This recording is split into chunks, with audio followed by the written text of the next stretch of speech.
নমস্কার। আজকে আমরা শুনব পূজ্যপাদ শ্রীমৎ স্বামী আত্মস্থানন্দজি মহারাজের মমতা প্রতিমা সারদা এই গ্রন্থটি থেকে এর দ্বিতীয় পর্ব। শ্রী মা হলেন তার নিজ পরিবারের মা।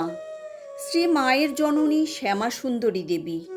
নিজ কন্যার প্রতি স্বভাবতই তাঁর স্নেহদৃষ্টি সমধিক। প্রত্যেক জননী নিজ কন্যাকে আদর করে মা ডাকেন। শ্যামাসুন্দরীর বেলায়ও ছিল না এর কোনো ব্যতিক্রম। সেই শ্যামাসুন্দরী দেবীও অনুধাবন করতে পেরেছিলেন তার নিজ দুহিতা শ্রী মায়ের আসল রূপটি। তাঁর দুহিতা সামান্য মানবী নন, স্বয়ং বৈকুণ্ঠের লক্ষ্মী। বলেছিলেন শ্যামাসুন্দরী দেবী, মা গো, তুই যে আমার কে মা? আমি কি তোকে চিনতে পারছি মা? তোর মতন আমার যেন জন্মান্তরে একটি মেয়ে হয় মা। তোকেই যেন আবার আমি পাই মা। শ্রী মায়ের সেজ ভাই কালী মামাও একই সুর। দিদি আমাদের সাক্ষাৎ লক্ষ্মী। প্রসন্ন মামার মেয়ে নলিনী দিদির দৃষ্টিতে তার পিসিমা ছিলেন অন্তর্যামী। শ্রী মায়ের বেয়াই রাধুর খুড়শ্বশুর ভোলানাথ চট্টোপাধ্যায়, তিনি শ্রী মাকে মা ডাকেন। মনে পান আনন্দ। শ্রী মায়ের ভাতৃজায়া ইন্দুমতী ও সুবাসিনী দেবীর কাছেও শ্রীমা ঈশ্বরী। জয়রামবাটির রামহৃদয় ঘোষাল অতি সাধারণ লোক। জগদ্ধাত্রী পূজার সময় উপস্থিত আছেন শ্রী মায়ের বাড়িতে। পূজা হচ্ছে। শ্রী মা প্রতিমার পাশে ধ্যানস্থা। প্রতিমা জগদ্ধাত্রী আর পাশে ধ্যানরতা। শ্রী মায়ের অভেদ্রূপ দর্শন করলেন ঘোষাল মশাই। জয়রামবাটির ভানুপিসি বাল বিধবা, শ্রী মায়ের আবাল্য সঙ্গিনী। ব্রজগোপীভাবে ভাবিতা তিনি শ্রী রামকৃষ্ণকে দর্শন করেছেন। তিনিও লাভ করেছেন তাঁর কৃপা। সেই ভানুপিসি শ্রী মাকে দেখলেন চতুর্ভুজা রূপে। জয়রামবাটির মৃগেন্দ্রের মা লজ্জাশীলা মৃদুভাষিনী।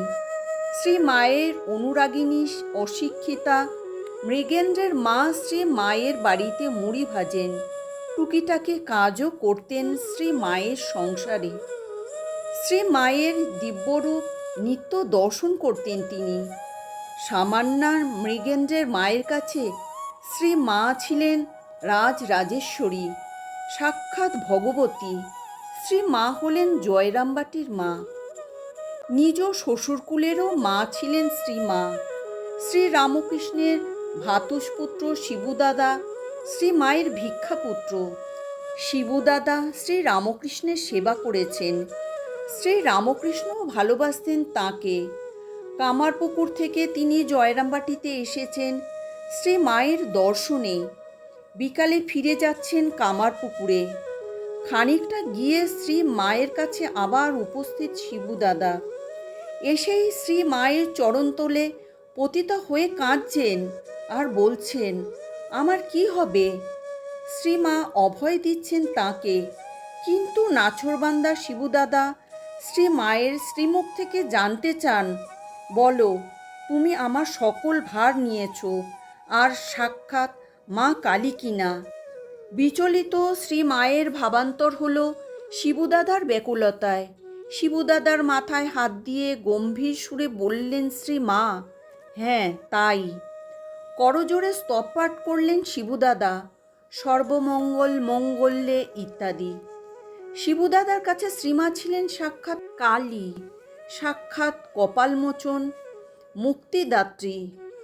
বৈষ্ণব ভাবাপন্ন লক্ষ্মী দিদি শ্রী রামকৃষ্ণের ভাইজি। রাধাকৃষ্ণ ভাবে ভাবিতা লক্ষ্মী দিদি শ্রী রামকৃষ্ণের কৃপাধন্যা। মা শীতলার অংশে জন্ম তাঁর। তিনি শ্রী মায়ের দোসর সঙ্গিনীও বটে। লক্ষ্মী দিদির কাছে শ্রী রামকৃষ্ণ ও শ্রীমা ছিলেন অভিন্না। শিবুদাদা, লক্ষ্মী দিদি ও মা সারদা। শ্রী রামকৃষ্ণের পিতৃবন্ধু কামারপুকুরের জমিদার ধর্মদাস লাহার কন্যা প্রসন্নময়ী, বালবিধবা সর্বজনমানিতা ও পুতচরিত্রা প্রসন্নময়ী। স্বামীহারা শ্রী মায়ের হাতের বালা ও সরু লালপেড়ে বস্ত্র ব্যবহারে পল্লীবাসিনী মহিলাদের কলরবে মুখরিতা কামারপুকুর। সেই মুখর কলরব নীরব হল প্রসন্নময়ীর সসম্ভ্র মুক্তিতে।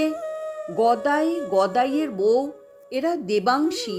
শ্রী রামকৃষ্ণের ভিক্ষামাতা নির্যাতিয়া ধনিকামার্ণী ও তাঁর বোন শঙ্করী ছিলেন প্রসন্নময়ীর দলে। শ্রী রামকৃষ্ণের পাঠশালায় সহপাঠী গণেশ ঘোষালের বোধগম্য হয়েছিল শ্রী মায়ের আসল রূপটি। তাঁকে শ্রীমা প্রণাম করতে উদ্যত হলে ঘোরতর আপত্তি করে গণেশ বললেন, তিনি মা, মা সন্তানকে প্রণাম করলে তাঁর অকল্যাণ হয়। গণেশ প্রণাম করলেন শ্রী মাকে। কামারপুকুরে কি শ্রী সারদা হননি মা? 1864 থেকে 65 খ্রিস্টাব্দের দুর্ভিক্ষের করাল ছায়া গ্রাস করেছে জয়রামবাটিকে। শ্রী মায়ের পিতা রামচন্দ্র দরিদ্র, দয়ালু, সরল ও পরোপকারী। গরিব গ্রামবাসীদের হাহাকারে বিচলিত রামচন্দ্র তার নিজের মড়াইয়ে সঞ্চিত ছিল কিছু ধান। নিজের পরিবারদের ভরণ পোষণের কথা একবারও চিন্তা করলেন না। আরম্ভ করলেন অন্নসত্র। কলাইয়ের ডালের গরম খিচুড়ি পরিবেশিত হতো দুর্ভিক্ষ পীড়িতদের মধ্যে। খিদের জ্বালায় একটুও তর্স হইত না তাদের। মাতৃস্নেহে অভিষিক্তা বালিকা শ্রী সারদা বাতাস করতেন।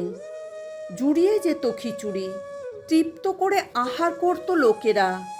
প্রথম বিশ্বযুদ্ধে লোকক্ষয়ে শ্রী মা ছিলেন বিশেষ ব্যথিত। দেশের দুঃখ দুর্দশায় অস্থির হয়ে উঠত তার মাতৃ হৃদয়। নীরবে অশ্রু বিসর্জন করতেন তিনি। দামোদরের বন্যায় সর্বশান্ত বহু লোকের কান্নায় করুণায় বিগলিত শ্রী মা বলতেন, দুঃখী মানুষের ব্যথা কত, বড় হলে বুঝবি। তুই তো মা নস। শ্রী মা হলেন দুঃখীদের মা। ডাকাতদের মা হলেন শ্রী মা সারদা। শ্রী মা দক্ষিণেশ্বরে স্বামী সান্নিধ্যে চলেছেন হেঁটে হেঁটে জয়রামবাটি হইতে। সুদীর্ঘ পথ। আরামবাগের পরে ভয়সংকুল কুখ্যাত তেলভোলোর মাঠ। সঙ্গীরা দ্রুত হেঁটে মাঠ পেরিয়ে চলে গেছেন তারকেশ্বরের দিকে। শ্রীমা পিছিয়ে। সন্ধ্যা ধেয়ে এলো ঠিক তেলভোলোর মাঠে। বিষম উৎকণ্ঠা তিনি, তবুও পার হচ্ছেন জনবসতিহীন ডাকাতদের মাঠ। হঠাৎ সামনে রুখে দাঁড়ালো ঘোর কৃষ্ণবর্ণ, ঝাঁকড়া ঝাঁকড়া চুল এক ভয়ঙ্কর বাগদি ডাকাত। প্রশ্ন উত্তর আদান প্রদান হলো দুজনের মধ্যে। শ্রী মায়ের দিকে অন্তর্ভেদী দৃষ্টি তার। কি হলো কি জানি। নিচু হলো ডাকাতের মাথা। কাছে এলো ডাকাতের স্ত্রী। শ্রী মা সরলভাবে পরিচয় দিলেন তাদের মেয়ে। তারাও সহজ হলো তাঁর কাছে। এখন তিনি ডাকাত দম্পতির কন্যা। শ্রী মায়ের মধ্যে কি দেখেছিল ডাকাত দম্পতি? শ্রী মাই জিজ্ঞাসা করেছিলেন তাদেরকে। উত্তর দিয়েছিল তারা, তুমি তো সাধারণ মানুষ নও, আমরা তোমাকে কালীরূপে দেখেছি। জয়রামবাটির অদূরে শিরোমণিপুর। তুঁতে চাষ মুসলমানদের বাস। বিদেশি শাসনে তুঁতের চাষ বন্ধ। নিরুপায় মুসলমানরা আরম্ভ করল ডাকাতি। তাদের দাপটে সকলে ত্রস্ত। সেই ডাকাতরা শ্রী মায়ের স্নেহ স্পর্শে হলো অন্য মানুষ।